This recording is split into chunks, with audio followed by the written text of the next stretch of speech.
Madam देखो, देश के अंदर और भी रेजिमेंट है जो आज भी काम कर रही हैं, लेकिन ये जो चमार रेजिमेंट है मात्र ये 3 साल के बाद भंग कर दी गई, क्या कारण है इसका? इसका कारण ये था सर कि चमार रेजिमेंट जब बनी थी तो उस समय ब्रिटिश गवर्नमेंट ने ये कहा था कि जो भारत की जो एक आज़ाद हिंद फौज थी कि उसके साथ आप लोगों को लड़ना है। चमार रेजिमेंट के लोगों ने ये कहा कि हम अपने देश के लोगों के साथ नहीं लड़ सकते हैं। आज भी हमें ये कह रहे हैं चमार रेजिमेंट बहाल करो, मंच पे कहे जाइए बहाल करो, संसद में कहो ना बहाल करो, वहाँ जहाँ आवाज उठाने की जरूरत है वहाँ तो उठा नहीं रहे हैं। राजनी उन लोगों ने चमार को गाली बना दिया, अरे चमार कह दी तो ये तुम्हारे ऊपर SC एक्ट का पर्चा दर्ज करा देंगे। मैं आज अपनी जात से अतिरिक्त सबको ये बताना चाहती हूँ, किसी को चमार कहने पे SC एक्ट नहीं लगता।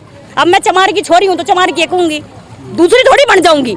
लेकिन जब वो लोग हेल्पिंग वर्ब लगाते हैं ना उसके आगे पीछे, उसके ऊपर SC एक्ट के पर्चे दर्ज होते हैं। और आज पूरा देश का ऐसा एक गांव नहीं है जहां पर चमार और वाल्मीकि मतलब SC समाज का व्यक्ति ना रहता हो। कोई ऐसा गांव नहीं है जिसमें SC समाज के बगैर कोई गांव बस जाए। जब हमारी संख्या इतनी ज्यादा है तो हमारी संख्या को महत्व देना कौन सीखेगा? और देखो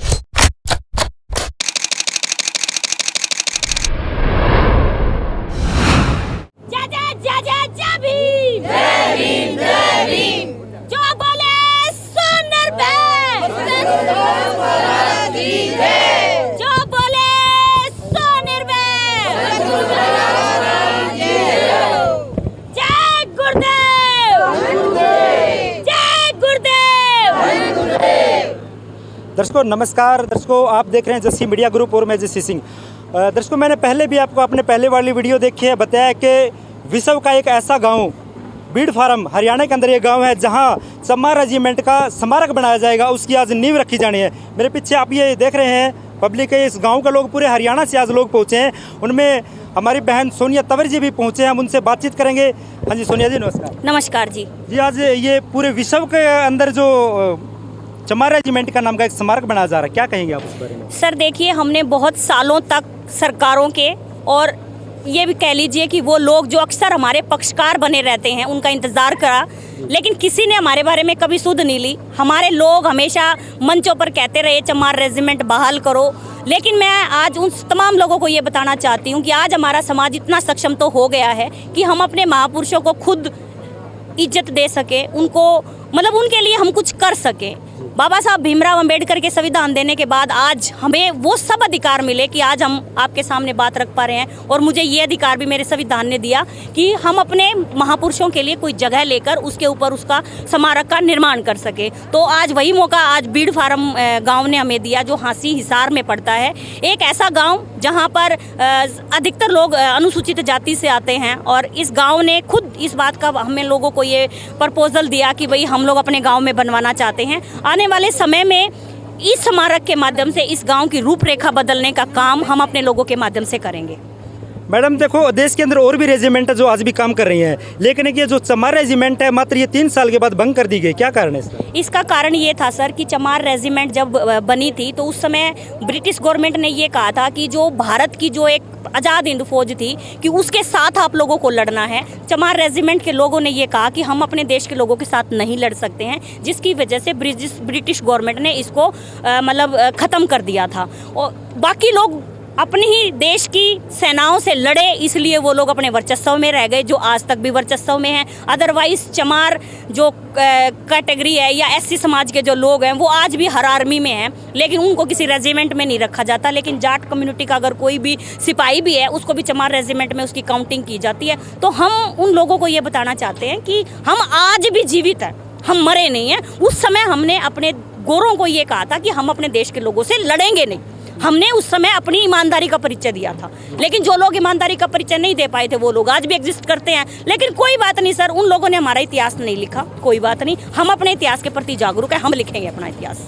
मैडम देखो, वो अंग्रेजी शासन था जिस टाइम उन्होंने ये चमार रेजिमेंट जो भंग कर दी थी, लेकिन उसके बाद इस देश की सरकार बनी है, क्या इन्होंने वो नहीं करना चाहिए था कि इस चमार रेजिमेंट को दोबारा से बहाल कर दिया जाए, इस देश के अंदर काम करे दोबारा? मैं आपको बता रही हूँ ना सर, ये मेरा समाज खड़ा है SC समाज, हम सब के पास SC समाज के सर्टिफिकेट हैं, लेकिन राजनीतिक पार्टियां हमें हमारे मंचों पर आकर कहेंगी हम दलित समाज के साथ हैं। वो हमें ये बता देते हैं कि हम दलित हैं। हम दलित थोड़ी हैं, हम तो SC हैं।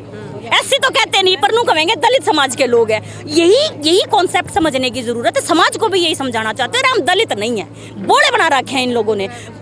70-75 साल आज़ादी के होने के बावजूद भी आज भी हमें ये कह रहे हैं चमार रेजिमेंट बहाल करो। मंच पे कहे जाइए बहाल करो, संसद में कहो ना बहाल करो, वहाँ जहाँ आवाज़ उठाने की जरूरत है वहाँ तो उठा नहीं रहे हैं। मैडम जी देखो, एससी के बहुत से नेता हैं, इस सरकार के अंदर भी हैं और पहले जो सरकारें रही हैं उनके अंदर भी बड़े बड़े नेता रहे हैं एससी के, लेकिन उन्होंने कभी ये आवाज़ नहीं उठाई। वो कारण यही है सर कि वो नेता समाज के नहीं बन पाए।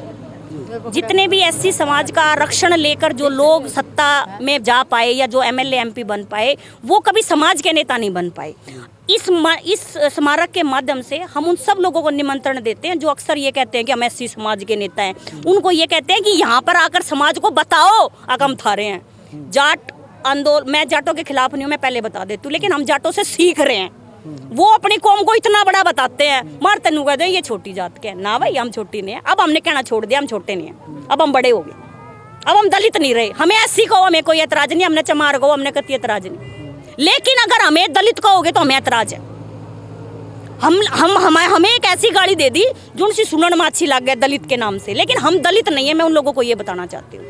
आप मेरे इतने बुजुर्ग मेरे से 3 गुना उम्र के लोग भी यहाँ पर खड़े हैं। एक आदमी ये कह दे कि उनके पास दलित समाज का सर्टिफिकेट है, मेरे पास तो नहीं है, मेरे पास तो चमार का है। कहो मैंने चमार, मैंने कोई एतराज नहीं। उन लोगों ने चमार को गाली बना दिया, ये चमार कह दी तो ये तुम्हारे ऊपर SC ST एक्ट का पर्चा दर्ज करा देंगे। मैं आज अपनी जात से अतिरिक्त सबको ये बताना चाहती हूँ, किसी को चमार कहने पे SC ST एक्ट नहीं लगता।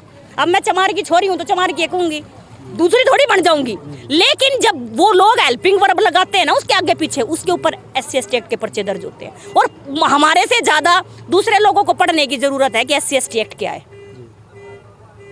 तो मैडम लास्ट में एक और कहूँगा कि जैसे 3 साल जो चमार रेजिमेंट है, 3 साल इस देश में उसने काम किया और अपने देश के लिए ही उन्होंने जो काम किया, अंग्रेजों की जो सरकारें थी उनके अंदर, लेकिन जब अंग्रेजों ने चाहा कि अपने ही लोगों के खिलाफ उसको लड़ाया जाए उनके लिए, और उन्होंने मतलब बगावत कर दी और उसके लिए ये भंग कर दी अंग्रेजों ने।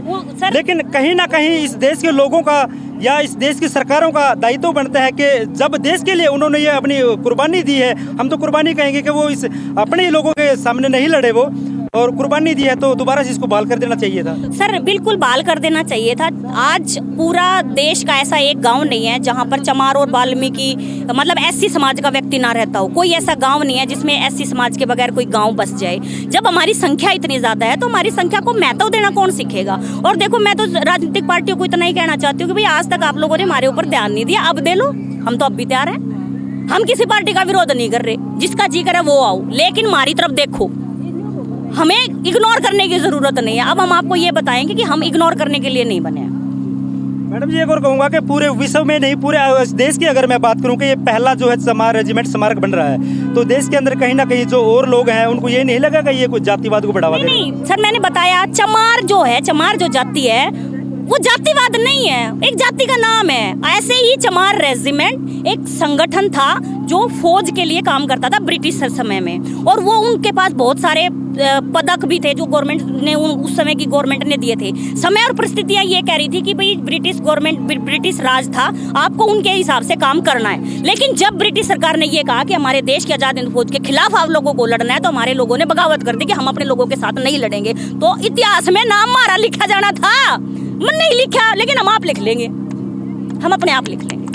आज बीड़ फार्म के अंदर इसका जो आज नींव रखी जा रही है जी, आप लोगों को क्या संदेश देना चाहेंगे? मैं लोगों को एक ही संदेश देना चाहती हूँ, हमारे से जातिवाद महसूस करने की जरूरत नहीं है। हम इंसान हैं, इस देश के नागरिक हैं, और ये जो चीज हम बना रहे हैं ये सबके लिए है। जिसका जी करे वो आओ, हमारी तरफ से कोई पाबंदी नहीं है। यहाँ हम किसी के SC सर्टिफिकेट चेक नहीं कर रहे, अब भैया SC आवेंगे और बाकी नहीं आवेंगे। चाहे जाट भी आओ, चाहे ब्राह्मण भी आओ, चाहे कोई आओ।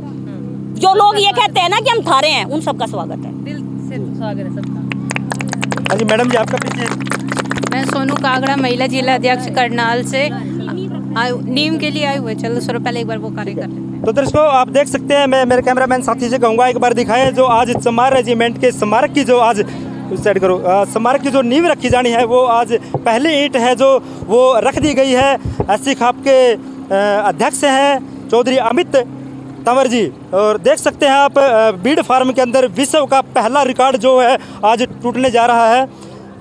चमार रेजिमेंट स्मारक की नींव रखी जा रही है। पहली ईंट है जो गांव के ही जो सबसे बुजुर्ग व्यक्ति है इस गांव का, उसके द्वारा जो है ईंट रखी जा रही है। और दूसरी ईंट जो सबसे छोटा है, मात्र 1 महीने का जो लड़का है, उसका हाथ लगवा करके आज यहाँ वो चमार रेजिमेंट के स्मारक की नींव रखी जा रही है। आप देख सकते हैं लगातार तस्वीरों के माध्यम से हरियाणा के अंदर बीड़ फार्म गाँव जो छोटा सा गांव है लेकिन बहुत बड़ा विश्व का नाम आज इसने इतिहास के अंदर लिखा जाएगा कि बीड़ फार्म एक ऐसा गांव है जहां चमार रेजिमेंट का स्मारक वहां बनाया गया है।